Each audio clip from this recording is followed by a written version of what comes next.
Welcome to the Boomer Woman's Podcast. I'm your host, Agnes Knowles. What happens when a happily single woman with 70 in the crosshairs interviews a boomer online dating coach with 70 recently in the rear view? Well, lots of laughter mostly. My guest today had lots of practice with online dating before she learned how to sort the toads from the princes. Deb then translated her experience and knowledge into a course designed to set you up to be safe, to be smart, and to find your Mr. or Ms. adorable. Whether you're thinking about it or nervous about it, Deb shares a lot of tips to help you. Listen now.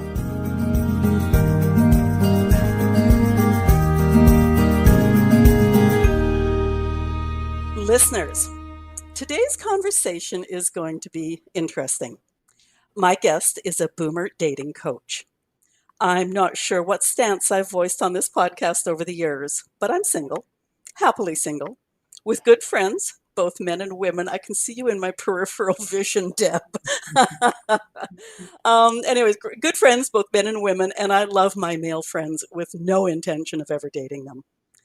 I will be honest, though. I've done the online dating thing, met some nice men, met a few that were too much like toads than the frogs who might be princes.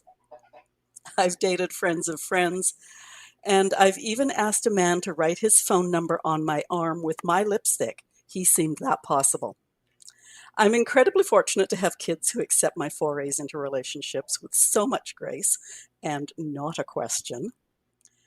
Despite it all, and the fact that I'm happily single, I'm smart enough to never say never. So let's jump in. Deb Dutcher, welcome to the Boomer Woman's Podcast. Thank you, Ms. Agnes. I'm so happy to be here.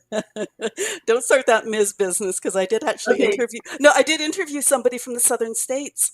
Oh, and yes. They were lovely and so polite. And they called me Miss Agnes. And I kept on saying, it's just Agnes, honestly. We'll just do Agnes. There we go. Deb, 100 first dates. That's an optimist. Tell us who you are and how you came to be a dating coach for older women. Oh my gosh. Okay, so I am 71, and I had a first marriage that I met the guy at 19, and we were married when I was 21, so I wasn't very experienced, and neither was he. We had a lovely marriage, and in year 20, we couldn't have children, so we decided to adopt. We got 2 older children. They were drugs in utero. They had a lot of issues. It basically just tore our relationship apart. So by the 32nd year of being together, 29th year of marriage, we separated. I found myself single and alone for the first time in my life at 51. I was shattered. I was crushed. I felt unlovable, unworthy. I tried to commit suicide 3 times. I was so demoralized. And I was a corporate professional. I was a vice president of engineering in the Silicon Valley. I had $1 million stock portfolio, and I couldn't function. So I ended up on a dating site, started dating people, had about 45 first dates on that go round because I had no clue. I literally didn't know anything except I'm just going to look for the opposite of my first husband because that didn't work out. So I ended up marrying poorly on the rebound, and I tried to make it work, it's just not worth trying to make it work. Relationships need to flow 80% of the time. Yes, put in some effort 20%, but if you have to work at it 95% of the time, you're in the wrong one. And it deteriorated over the years. So by the 14th year I ran, in the year of COVID, 2020, I ran in October and found myself alone again. But this time I was kind of like, oh, I know how to do this. I'll just date online again.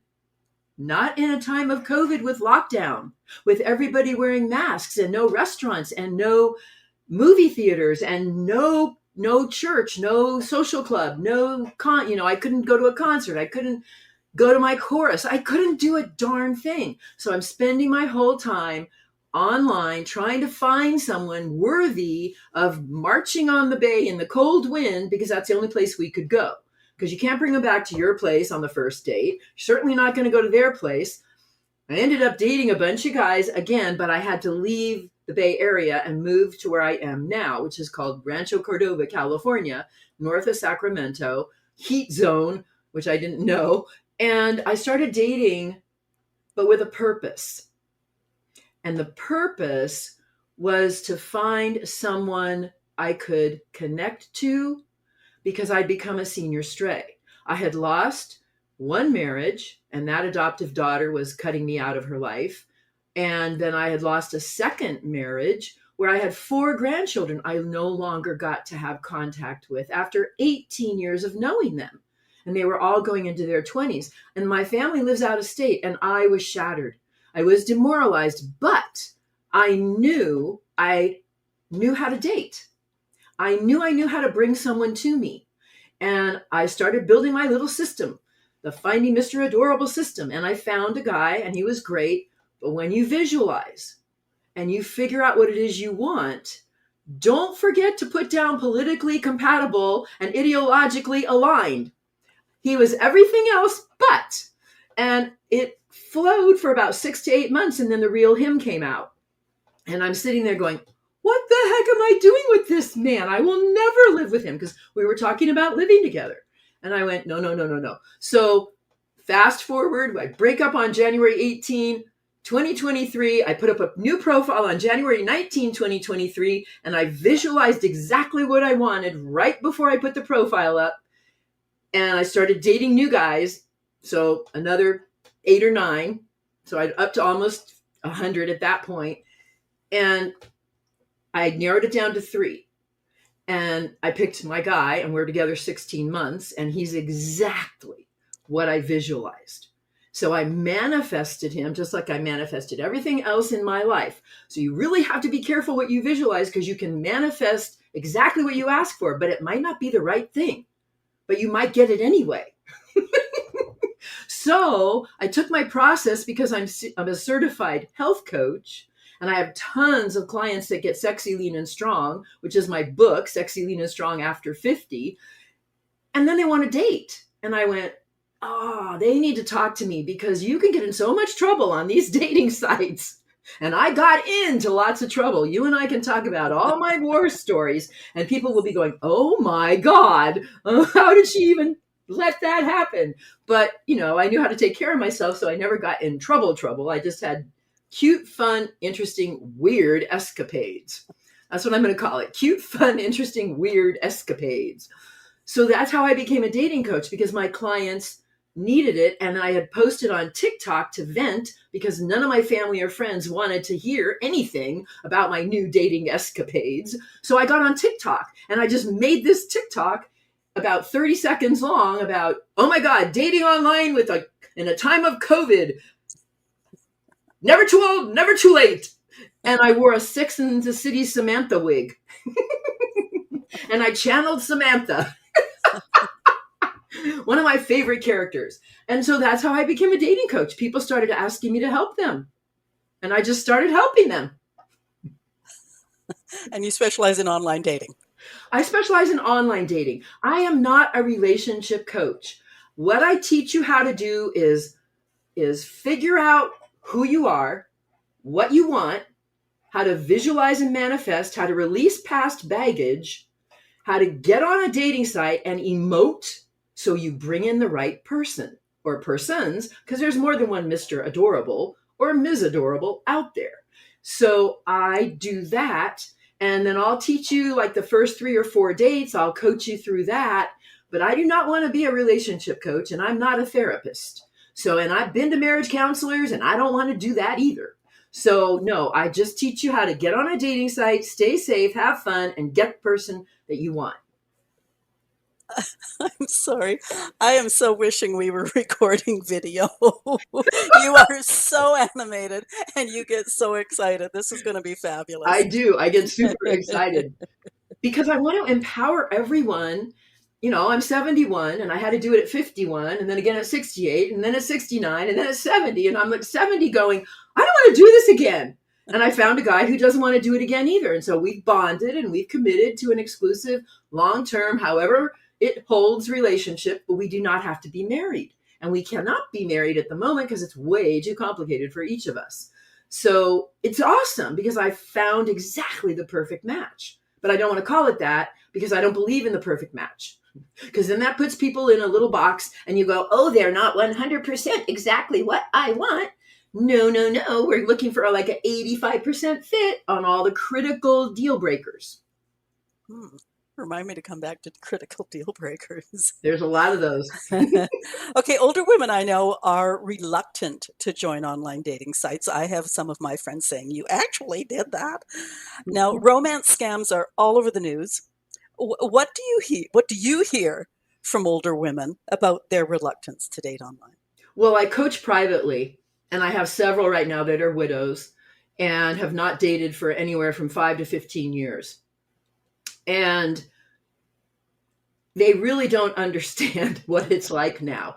So in my course or in my coaching, I have a specific section where we go deep into smoking out scammers, growing your little antenna for figuring out if they're telling the truth, digging into your gut, reading between the lines, making a list of things that you're not sure about in their profile or they didn't talk about at all, and then how to stay safe. Either run a background, you have to get them either in an email format or on the phone, but you figure out if they're real and you get last name, phone number, place of business or place they used to work, and age, city of residence, and you run a background check.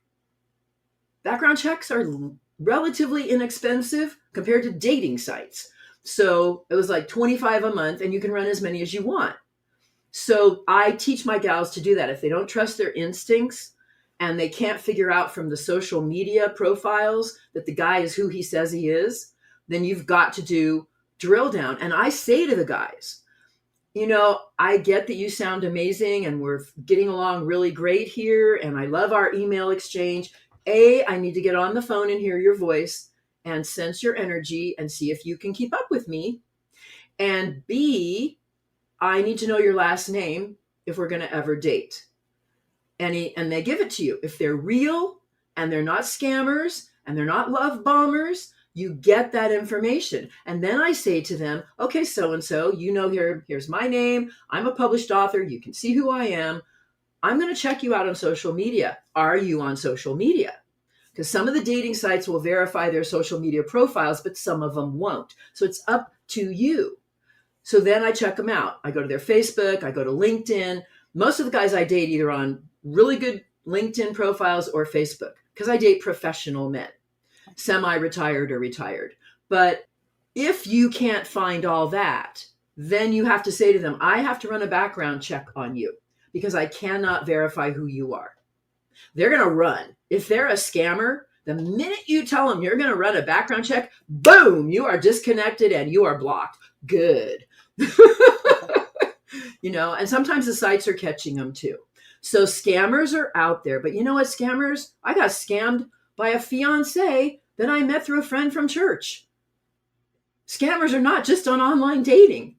And we have been together 15 months. So there's no guarantee. You just got to know how to feel around the situation and cut them off. And don't give them personal information until you know you can handle it. Whew, I don't know if you're talking me into it or you're talking me out of it. You got to be But no, prepared. I do understand that, yeah, like just be so prepared and so on top of it. And Yep. Don't be gullible and don't take things for granted. And don't assume because they're telling you how wonderful you are and you're the best thing they've ever met and you're exactly what they're looking for, that they're telling the truth. Don't assume anybody's telling the truth. well, my thought is I probably am exactly what they're looking for, but I'm just not sure they're what I'm looking for. Well, and that's the other part too. It's got to be mutual. Ah, dear. I don't have Yeah. any ego at all. Okay, our listener has decided to give it a try. How should someone, and I think you talked about the spidey senses once they're there, but how do they need to prepare themselves to date? So here's the first thing. You have got to be in a happy state. You have to love yourself. You have to be comfortable that you're not going to be a match for everyone, and that's okay.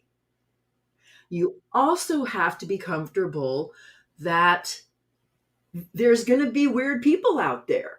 There's going to be toads and there's going to be icky, slippery little eel type people. There's just going to be weird stuff. It's not going to be you're not in a high school. I call it the Sadie Hawkins Day dance in the sky. It's up to you to pick the guy out, but you're not in a high school. You can't get background on these people. You don't have the friends network telling you who they are and who they're not and what they did. You have to do this by reading their profile and asking questions. But when you first decide to date, you have to know who you are and what you want. And that's an exercise I take people through, because that is not a trivial question. And it can take some of my gals anywhere from 2 full days to 2 full weeks to fill out all the forms that I have for them and answer the questions and think deeply about exactly who they are and what they want and what they don't want. Too many people like me, when I was 51, I put up a profile by saying, have dog, will travel, threw up some pictures, answered a bunch of questions, and went, here I am, come get me. Because I didn't know who'd want me after 31 years in a relationship with a guy from when I was 19. I was clueless. Oh my God. That is not the way to do it anymore. You have to get more prepared. You have to be savvy, prepped, ready, and aware, because you got to handle anything that comes at you. As you were telling me about, like, is it a questionnaire where people fill out stuff? It sounds like that's just a good life exercise, let alone for dating. It is. It's prep for a vision board. It's prep for your next phase of life. It was prep for how I bought my new house. It was prep for everything. Who am I and what do I want now? And then what's my vision for a year from now? For 5 years from now? I don't go farther than 5 because I'm 71. I used to go 10, but I don't want to think that hard. 81 is scary. I don't want to go there. I don't think 81 is going to be scary for you at all. I hope not. My boyfriend wants to be active in all ways in our 90s. So there you go. Okay, now you have a talking point. 5 biggest mistakes boomer gals make with their online profiles. Explain. First one is not getting prepared. Okay. Second one is not knowing what you want, just putting up a profile like I did. Third one is not taking initiative. Fourth one is using fake pictures, like you don't like how you look now, so you pick one from 15 years ago. No. And the fifth one is not responding to guys who look somewhat interesting but aren't, gorgeous. Some people will go, oh, I don't want to talk to him. Talk to them all. Get practice with talking, flirting in words, learning how to connect, learning how to talk to someone new.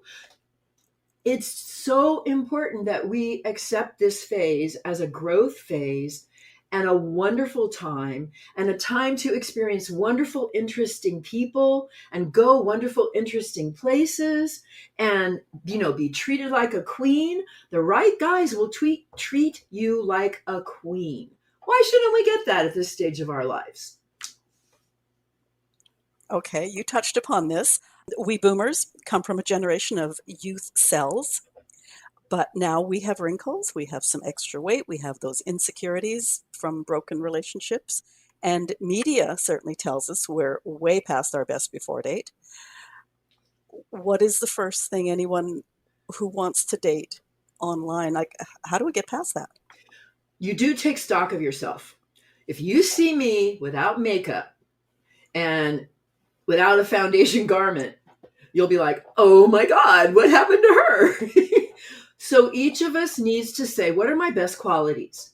How can I present myself in the best light? If I'm 25 pounds overweight, I'm going to dress a certain way and take pictures a certain way so it's not as obvious. But I'm also not going to say in my profile, slim or slender. I'm going to say average, because the average person is 20 to 30 pounds overweight.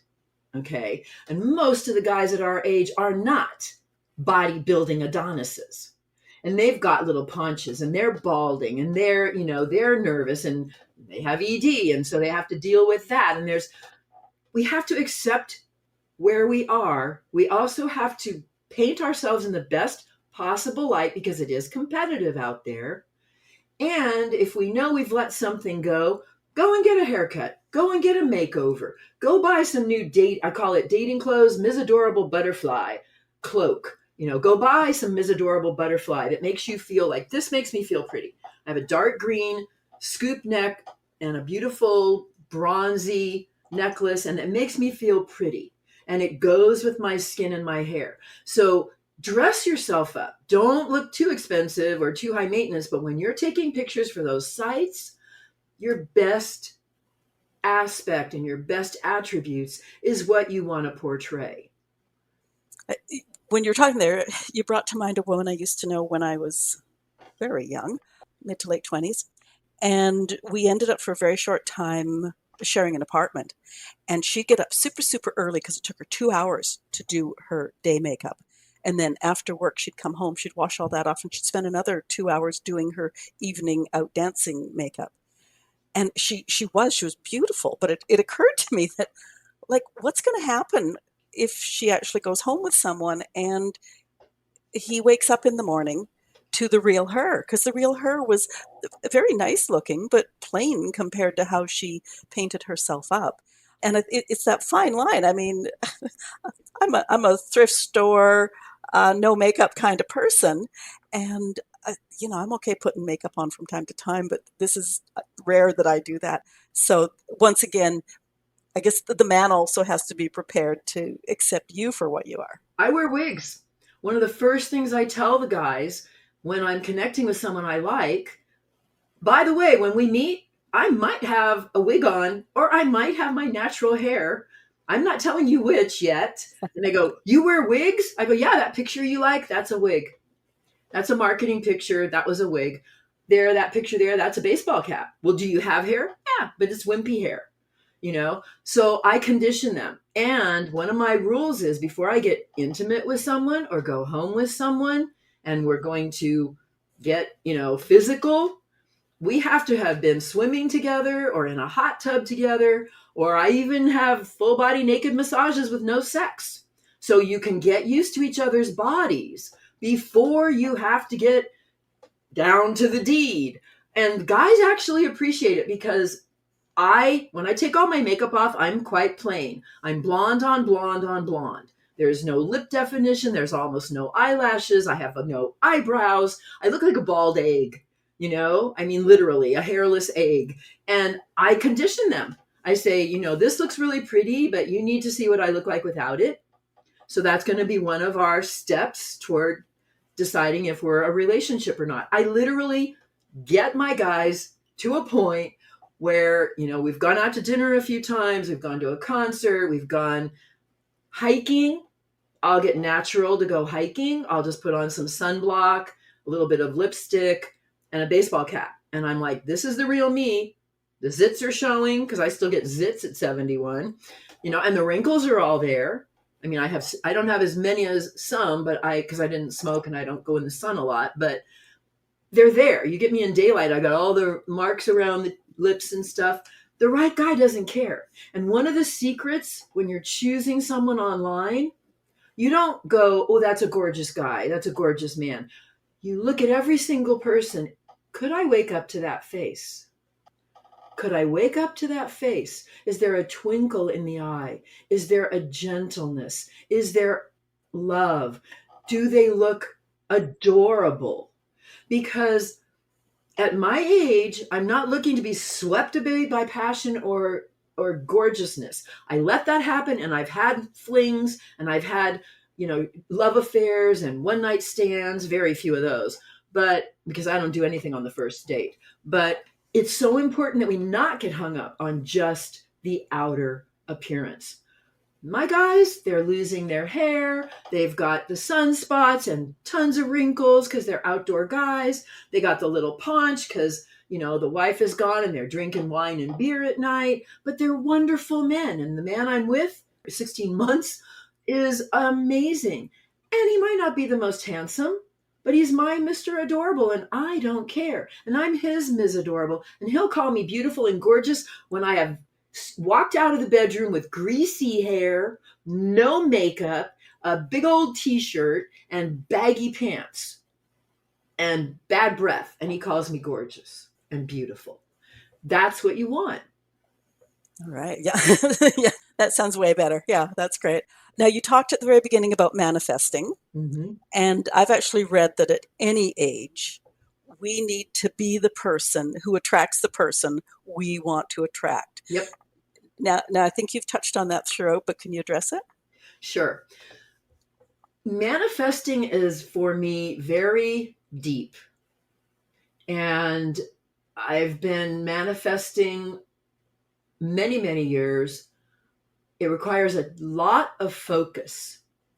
When I get too distracted and I have too many things going on, and I haven't focused in on what I really want to create for the next 30 to 90 days, things just kind of get helter skelter. For me, manifesting is about at night, I express gratitude and I write in my journal. And in the journal, I talk about what I'm going to be doing for the next umpteen weeks and what my life is going to look like and who's going to be there with me and what we're going to be doing. And I build a story around it. And now that I'm in a relationship, I talk about what things we're going to be doing. And we're looking at living together in a couple of years. And what does that look like? And where is it? And what are we, how do we work it out? But manifesting requires you to believe it already exists. Okay. It's not just about the visualization of what's to come. It's that you have now taken on that energy, which is that man is in my life. That's where vision boards come in. I had done a vision board, and the man I'm with now is on that vision board, but I did the vision board 3 years before I met him. It doesn't show his face, but it shows the back of a man with his head, his hair, his shoulders, his height, his arm, sitting on a beach with the back of a woman who has blonde hair, and they're staring at, and they're older. And I found it after I met him, and I went, oh my God, it's Eric. And I showed it to him, and he said, oh my God. And it was 1 year before his wife passed away, to the day. January 7, 2020, I built that vision board because I knew I had to leave my marriage, and I left in October. But I built that vision board, and I was going to leave early, but then they locked us down in March, and I couldn't leave. I was leaving in February. And so I had to cope with all of that, but I had that vision board, and I had my crystals, and I had my singing, and I had my gratitude, and I had, my ability to go inside and say, this too shall pass. I am not here forever. I will create a new life. There's a guy for me, somewhere a guy for me, one who loved me just as I am, one who'll care if I give a damn, sung to the tune of Somewhere in Someday in West Side Story. And I would whistle that. The whole time I was with the man that I had to leave, I would whistle it when he walked in the room to say to myself, you're not going to be here forever. And I'd whistle it and he wouldn't know what I was doing. And he would just kind of shrug his shoulders and walk away because he shunned me for 2 years. Wouldn't touch me, wouldn't talk to me. Okay. You did mention something there, which you keep on giving me the segues. It's fabulous. I appreciate it. At this age, and I certainly have my own stories, divorced men or widowers? And yes, I realize to a certain extent we're going to be stereotyping, but I'm just curious what you'll say. So what's interesting to me is that I've dated both. I married a divorced man. I divorced him. And the two long-term relationships, I've dated a lot of both, but the two long-term relationships that have worked for me are widowers. Here's my reason why I think that happens. I believe, even though I'm divorced, I'm an evolved divorcee. I don't hold any bitterness toward my second husband because I put him up against a pedestal of my first husband. I do have a bit of bitterness toward my first husband, but I've gotten past that because it's many years later, 20 years later. Divorced men also are carrying some bitterness. They're carrying some anger. And unless they have been to counseling and therapy and worked it out, or they're religious and they pray a lot, or they're very spiritual and they've worked on themselves. I find that divorced men have a shell. They have this wall, this armor. It may be very, very, very thin, but it's an armor. And you've got to figure out how to get through it and get to their core and their soft core. And it takes longer.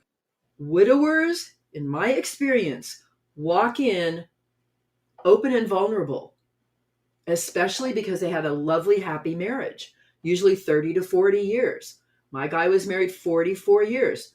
The first Mr. Adorable was together with his lady for 31 and married the last 8. And they loved being in a couple. They had their situations that they had to work through, but they learned how to work through them in a loving way. Usually in a divorce, people have fought a lot. There's been a lot of tension. There's been a lot of anger. There's very few easy, amicable, just break up, we're done divorces. So for my current guidance to my students and clients is kind of focus on your widowers. And a lot of people are doing that now. So widowers are feeling a bit overwhelmed, which is why I have private client widower clients, because they don't know how to handle this. They're not used to being a hot commodity. And I run a senior singles meetup that's a not dating. We just go out and hang out and kayak and stuff like that. New widower joined the group. He has 5 extra kayaks. He's got all these women clamoring to be kayak trainees and kayak initiates, and he doesn't know what to do. He's calling me going, what the heck? I go, you're a hot commodity, honey. You're tall, you're good looking, you're handsome, you have a beautiful home, you kayak, and you're a widower. You're a year out from being a widower. Get ready. Well, I actually work with the next age group up, the 80 and 90-year-olds, and in like assisted living, I'll bump into a man who just says, I can't handle this. Yeah, I go like, because they're you're a all over single it. man and you're one, and there's like 10 to 20 women for every single man. So Yeah. interesting what you say there, because I had one experience with a widower and I knew I'd never measure up. Never, Mm. ever would I measure up. And so, after a while you just go like, I'm not even going to try, like I'm just out of here because it's just easier. So, yeah, it's sort of interesting. And that can be part of it. And so both my Eric, I have permission to use his name now. Both Eric and I decided when we got on the dating sites one last time at 70, because he's only 2 months younger than me. And we had said to ourselves, I'm not trying to replace my good marriage or my great partner. I want someone to connect to love, to adore, to be physically connected to be intimate, to be loved and cherished. And I can do that separately. And one thing I will teach you is, one of my marriage counselors, one of my therapists, taught me this phrase, because I was really guilty about being married a second time and having had to walk away from that wonderful first marriage. And she said, the heart is a whorehouse. There's a room for everyone. Whew. Let that sink in. I taught that to all my widowers. I taught it to the divorced people too, because some people still were in love with the man even though they had divorced him, or the woman. And you have to let your heart grow.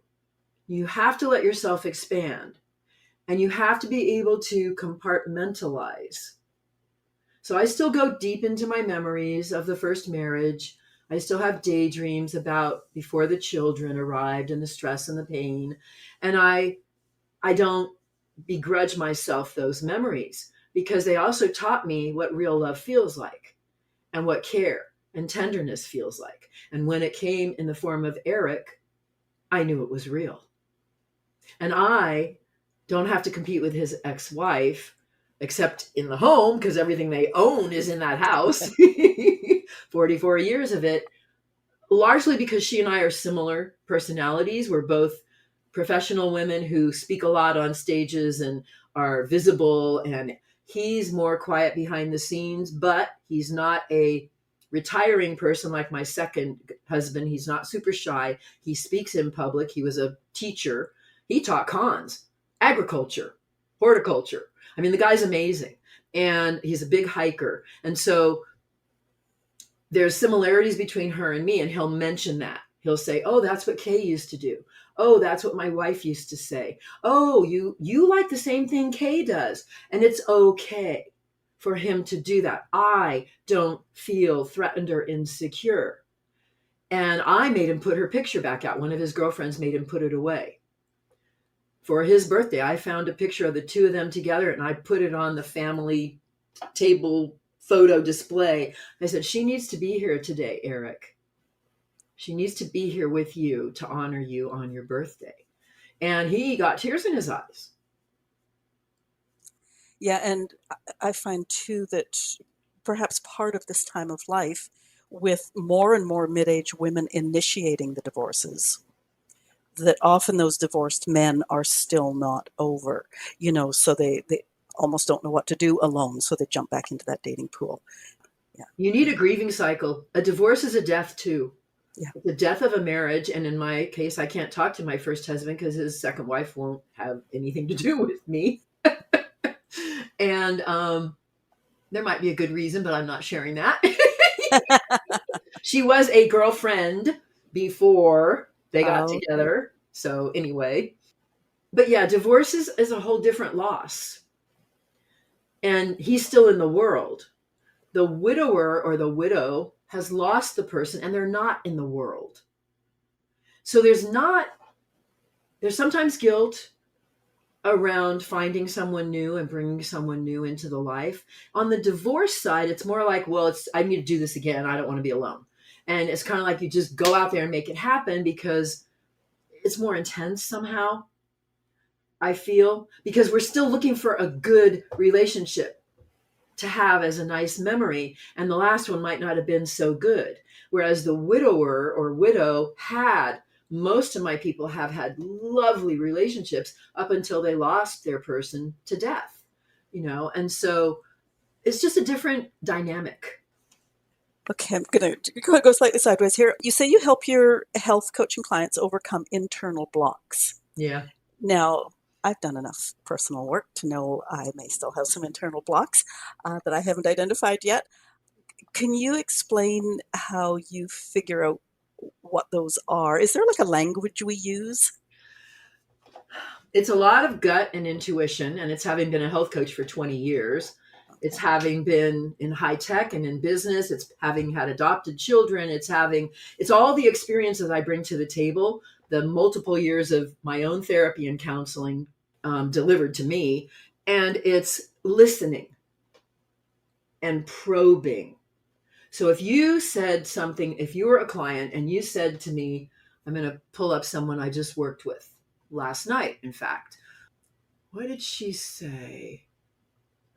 She talked about a man she dated briefly and how she walked into that relationship in great shape and feeling good about herself. It was a year or two after her husband had passed. And he proceeded to tell her she was chunky. She was the chunkiest woman he'd ever been with. And she stayed? And she stayed with him for 6 other times. They were together over a 6-month period, one visit a month, because she didn't want to, it's far away and she had to fly there and stuff, even though he was a pilot and he would fly her there. But she wanted to limit it because that was on the second date. It shattered her self-confidence. But I didn't know all of that. She showed up on my meetup one night and just said to me, well, I just don't think I have the confidence to date. I don't think I'm pretty enough. I don't think I look good enough.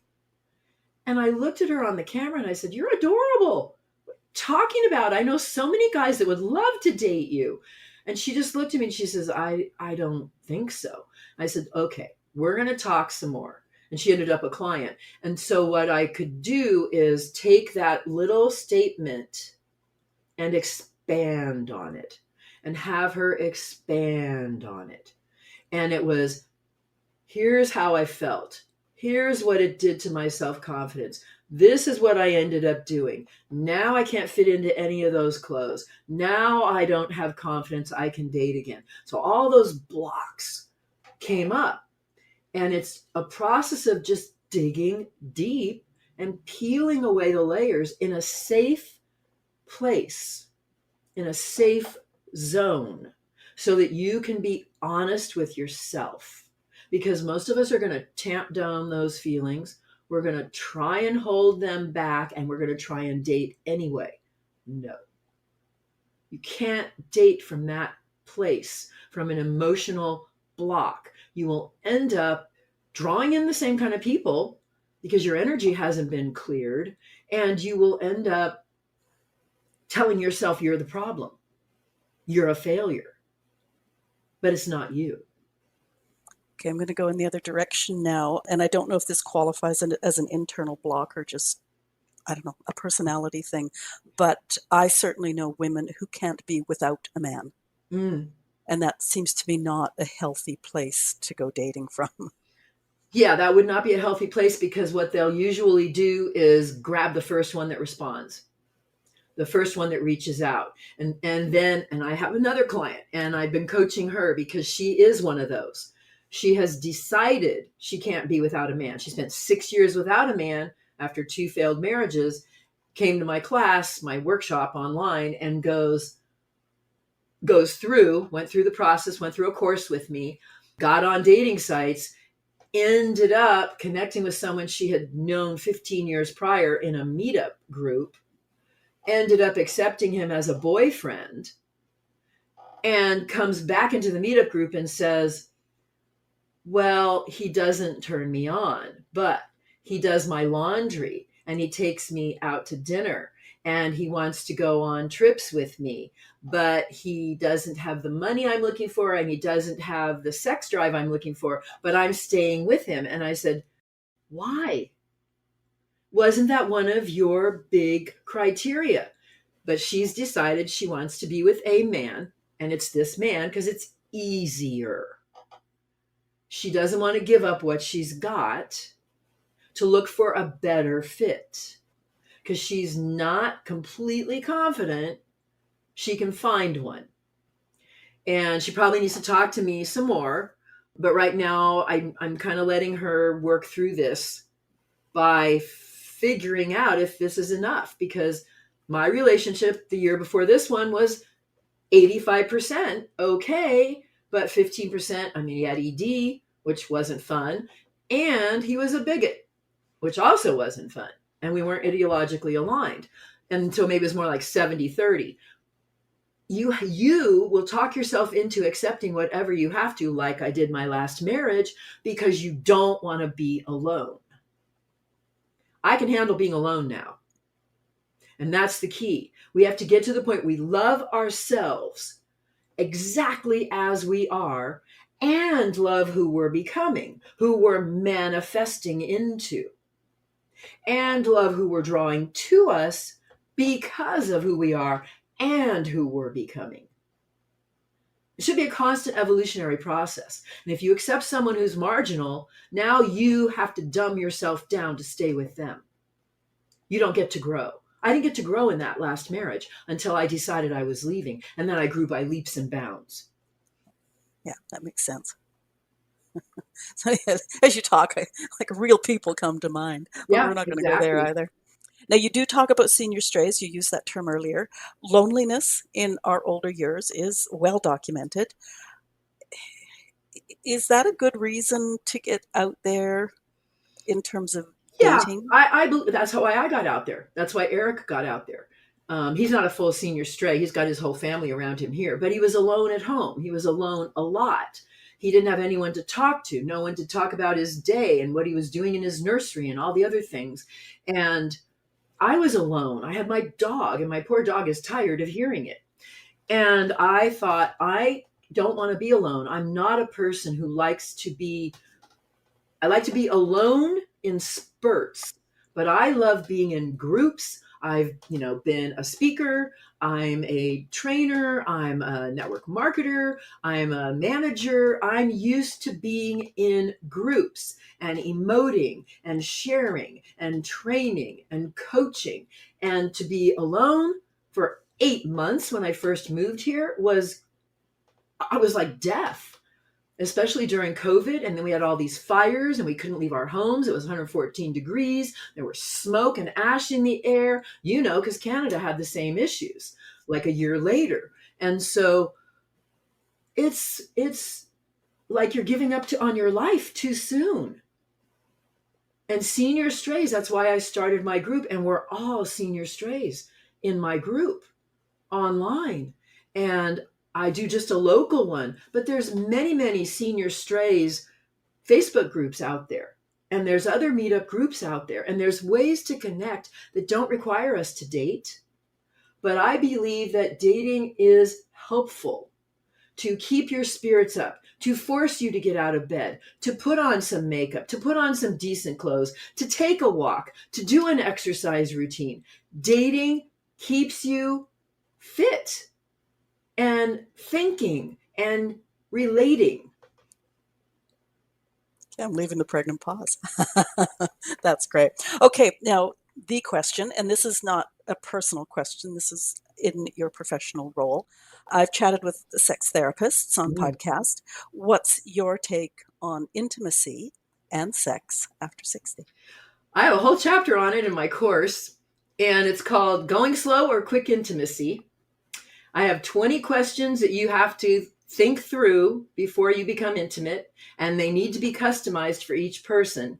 But for me, because I was too quick to give in to a sexual urge, and I would end up with the wrong person because I just was basically horny and wanted to be touched and wanted to have some intimacy. And the fun thing about intimacy after 50, 60, 70 is you're dealing with things like ED. You're dealing with premature ejaculation. You're dealing with the woman who's not had it for a while and now we're atrophied or it's postmenopausal and we have to do all these special things to take care of it. So the first thing I tell people is the biggest piece of foreplay is communicate, communicate, communicate. That's why I have a sleepover with no sex. That's why I have naked massages with no sex.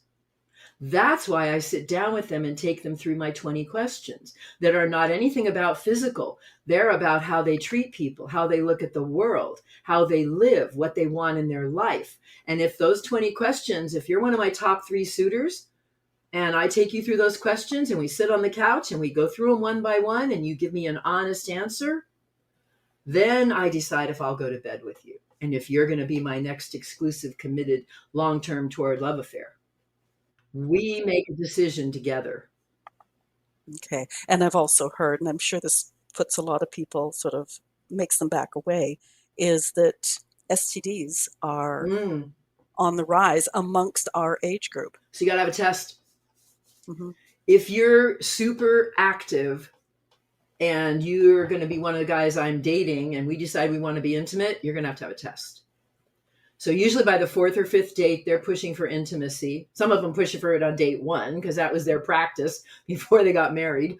And, I bat their little hand away and go, we don't do that on the first date. I need to know more about you, and then I basically you have to do a little bit of a sexual history. Well, how many women have you been with? And, what do you know about them? And, where have you been in the last 2 months? And la, la, la, la, la. I mean, you almost have to be like a doctor. And you have to investigate. You have to be an investigative reporter and a background checker. And you both should probably get a test to get cleared if you aren't sure. So yeah, it is something you have to be wary of. It's like being back in the 70s in college. I was in college 70 to 74. My rule for dating was non-smoker, not married, and no STDs. Or no VD, no venereal disease then. And that was my big rule, because if you asked me out, you had enough taste, I would go out with you. So I had lots of dates in college, first dates and second dates and 2 or 3 boyfriends. But then I got married at 21. So what I've heard the whole time you've been talking is just the fact, my mother would say, don't be backward in coming forward. So you've really got to be open and willing to put that person on the spot and be put on the spot in those conversations about the things that matter. Absolutely. Especially at our age, we don't have time to waste. So don't beat around the bush. Be cute and sweet and comfortable and make them feel good about it. What I'll do is I'll just say, I have a tough question I need to ask you. It's going to be really personal. And if you want to keep going in this relationship, we're going to need to talk about it.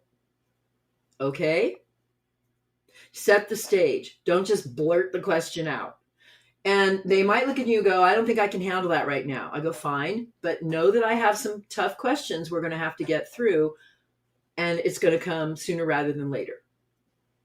So if they start advancing sexually, I'm going to say, remember that tough question? I don't have my answers yet. What do you want to do? So you put it back in their court. And it's basic, just be very calm and comfortable that you have a right to be safe and to be honored and respected. And know what those 20 questions for suitors before exclusivity are for you. It's funny how so many things in life come back to that respect word, isn't it? It's And mutual respect, because I didn't really get it in my last marriage, but I've received it in many relationships since, because I manifest it. Don't date me if you're not going to respect me. And don't date me if you can't handle me 100% unbottled, unadulterated, undiluted. There you go. I got to remember that one. Okay, I've thrown some questions at you. You've certainly given us a lot. Is there anything we haven't talked about that you think mid-age women considering dating should think about that we haven't touched on? My samurai code: knock down 7 times, get up 8. Okay. Don't let anything keep you down, and never give up. Is there a place in there where, you know, when you're knocked down, like you stop and think, why was I knocked down? Take a break. And then whether you need to grow or Yes. maybe you need to deal with something yourself. Like it's not always his fault. What new tool or skill do I need to acquire as my samurai warrior? Do I need to learn to shoot arrows or fire bombs? There you go. You know, I mean, just I use a try to baseball. make everything fun, and I look at it as a life experience and a growth cycle, and I no longer get really hung up on, I'm not married, you know, I don't have a guy to come home to every night. I like being an independent female, and I like being a Miss Adorable Butterfly, because the Miss Adorable Butterfly goes out and says, oh, is there a flower here worth landing on? Oh, is there any pollen I can have today? Or any nectar, because they're more the nectar people. I like being the butterfly because I don't have to take anything that seriously. And then when I find a really nice place that is going to take care of me for a really long time, then I can stay there. And I'll find my Mr. Adorable. Do you have any experience with women who find that person and, like you currently, are really happy having 2 households? So they don't live together. They do not get married, but they It's are happening more and exclusive. more. It happens more and more after age 60, especially for me. It's taken me a while to recover from my divorce, and I'm still financially taking care of things. Eric's wife passed. His mother is close, and she's got a big inheritance she's leaving, and nobody wants him getting married again to some cute little whatever while that is still happening. So he and I have discussed that, and he knows it's not viable. And I told him I'm not in any hurry to get married again. Ask me at 75, then we'll see. 4 years from now, we'll think about it. Heavy on the think. Think with a capital T. Yeah. You know, I'm not in a hurry. And there are lots of people like that. Many of the women that I talk to in my workshops and on my coaching groups, they don't want to be married again. They want someone to go hiking with and traveling with and make dinner for occasionally and have sleepovers and be intimate and be loved by. but they don't want to give up their house and they don't want to move in with someone and they don't necessarily want to be married because they've got kids and they've got wills and living trusts and whatever. Yeah, there's so many other things that happen at this age. That's great. Glad Yeah, you mentioned those. exactly. Yeah. Now you've got a course, and I love the name of it, The Boomer Gal's Guide to Winning at Online Dating. Yeah. Tell us about your course. I think you've been throwing us snippets here and there. I love my course. It was so funny because I had just launched it after finding my first Mr. Adorable, and I had 12 people going into the class in January of 2023. And 2 weeks into the class, it's an 8-week course. 2 weeks into it, I break up. Well, now I have no Mr. Adorable. Where's my credibility? So I went, well, you fool, just use your course. So I picked up my course. I skipped the first section. Who are you? What do you want? I jumped into release, visualize, and recharge. I worked through those processes and exercises. And by the third thing, it was post your, create a profile. So I went, okay, I know what I want. I know what I'm going to do. Boom. And I did it. And I found a guy in 3 weeks. I used my course. So it's got 4 parts. And phase 1 is self-discovery. And that's who are you? What do you want? What worked and didn't work in past relationships. Then we move to release, visualize, recharge. That's phase 2. And we hang out there for a couple of weeks. And it's all about, what do I want now? How do I make sure I get rid of all these sad memories or push them to where I need them to be? I don't need to dwell on them because manifesting requires you to stay in a positive energy state. So we're going to cut the cords. We're going to burn the notes. We're going to do the things we have to do to release. We're going to visualize. We're going to build a vision board. We're going to recharge. We're going to do affirmations. We're going to do the manifestations. We're coming into the group. We're getting supported and coached and loved by all the women with us, by the coach. We're going to use our vision board to stay focused on what we're bringing to us. We move from release, visualize, recharge to put yourself out there. And that's where I take you through my entire package of how to build a profile the right way to draw the best possible matches to you and quickly screen out the losers and the scammers and the love bombers, because you're going to turn them off. They're going to read that profile and they're going to go, nope, I'm not going to pick on her. She's too strong. We don't want to attract them. We don't want to look vulnerable. So we're not going to. So we put ourselves out there. And then there's a whole section on the dating dance, the 20 questions for suitors, the sorting questions. How do you sort through all the choices on the dating sites? There's a whole section on dating sites, which dating sites, how to stay safe, background checks, how to use a dating site the right way, and the dating dance. And then ultimately, you should be getting on phone calls and having dates by the end of the course. I remember one time this is going back years now, but when I was getting off a dating site because I was tired of all of the above, I laid it on the line.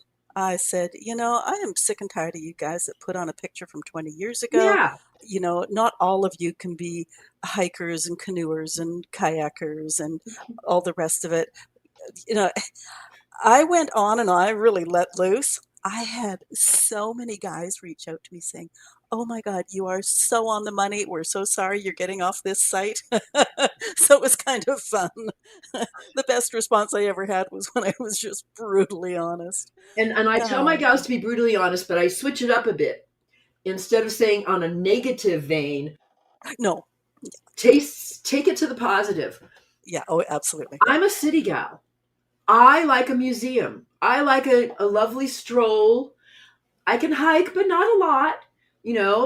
If you want me on the water, well, I hope you're doing the paddling. Take it to the funny, cute, and you'll attract the right guy. My guy, he's a canoeer and a hiker and a kayaker, and so am I. I put on the makeup and I look gorgeous, but I can go either way. And I say that in my profile. I'm a young at heart, 71-year-old, and here's what I do. And I can dress up with the best of them, but I love to get down and dirty. I am a gardener and I get filthy in my garden, and I just give them a picture of a real person. And that's what they love. And then if they haven't done the same thing, if I see a twinkle in the eye or a cute rakish tilt of a hat or a great background photo because they were traveling, I'll hook up with them even though they have two lines. Hook up in the sense of pinging them and messaging them, not in the bed. So, and I'll say, so I like, that you're standing in front of the Tower of Pisa or whatever it is, and your hat is really great. I love your fedora. Tell me more about you because there's not much on your profile. And then they'll go and I'll say, and please check out my profile if you want to talk. And then they'll go check me out. Oh, yeah, okay. Well, here's what I didn't put in my profile, blah, blah, blah, blah, blah. And I like treating it like someone set me up as a blind date and I have to get to know them. And I want to make it inviting and fun. But I also want them to know who I am for real. As well as all those great photos that you talked about at the beginning. Mm-hmm. I did also put a picture on my profile of me sitting on a stool in my garage, greased up, cleaning the carbs on my fun car. And they would love that. Oh my God, I have so many guys I'm coaching that want to meet you right now. They have all these old classic cars in their garage and they want to go work on them. Don't make me cry. I just gave mine away about 6 months ago. Oh, dear. Okay, where do we find you on the World Wide Web? FindingMrAdorable.com is the website. FindingMr, adorable.com, only one dot. And then if you're on Meetup, you can join. I have a Canadian participant on my Meetup, and it's meetup.com/boomer-gals-date-online.